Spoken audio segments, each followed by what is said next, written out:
Specifically, I'd like to provide some thoughts on the erosion of common interest and the legitimacy of democratic institutions, which I think are fairly in tune with what Paul was talking to us about towards the end of his presentation. And I'll focus on Chile, but I think that the erosion of common interest is probably at the heart of the malaise of indignation in Europe, Spain, and even Israel.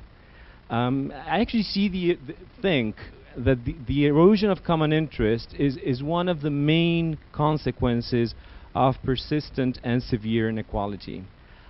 I also think that it's probably at the heart of any political challenge that societies may have in achieving a path of human development that enhances human equal opportunities and the dignity of each member of a given community.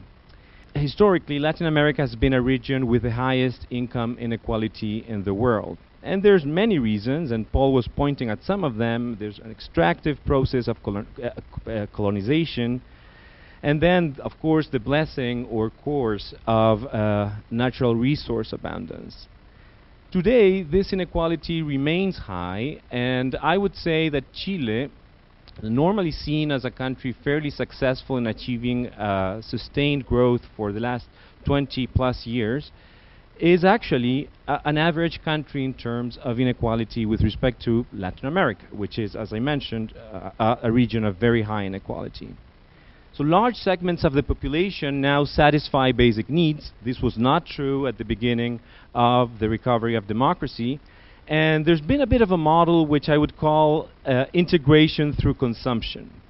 And this expresses today in the fact that there are large differences across cohorts, for example, in the level of high school education. People in their 60s now would have graduation rates around 60%, people in their 30s probably closer to 30%.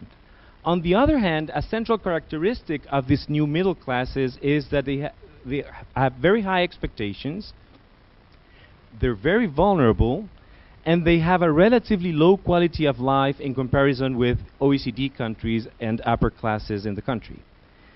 In particular, they have very high levels of debt, and even though younger generations are considerably more educated than the previous generation and have access to networks and communication, it is unclear whether they will be getting better jobs than their parents. I want to talk a little bit about segregation. Even though this is not inequality, even though it's not separation in the consumption or income space, I think there's been a trend in segregation in Chile, which is very important, and it's something that manifests itself in every domain. So in other words, in particular, the elites are very segregated and very far apart from the rest of the population.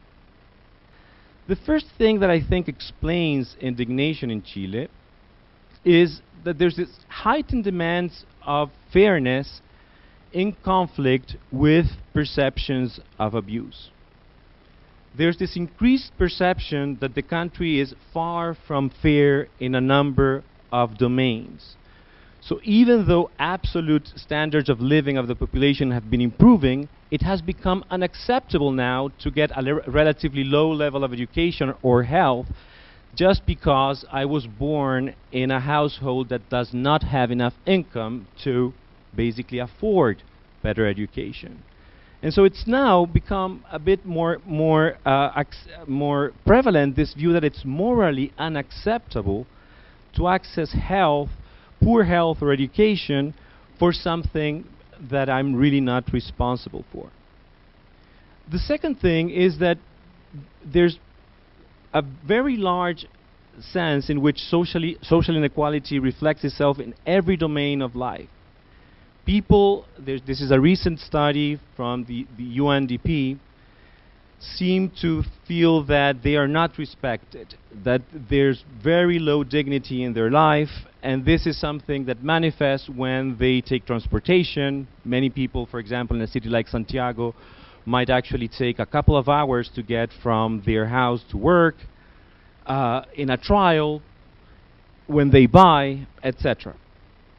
There's also a sense that the market, these oligopolies, abuse their market power. And so many of the business models that you see operating are models where, for something like a retail oligopoly or a pharmacy, will basically enable people to consume based on debts that they also provide to people. And the interest rates that they charge are very abusive, of the order of 30 or 40% per year.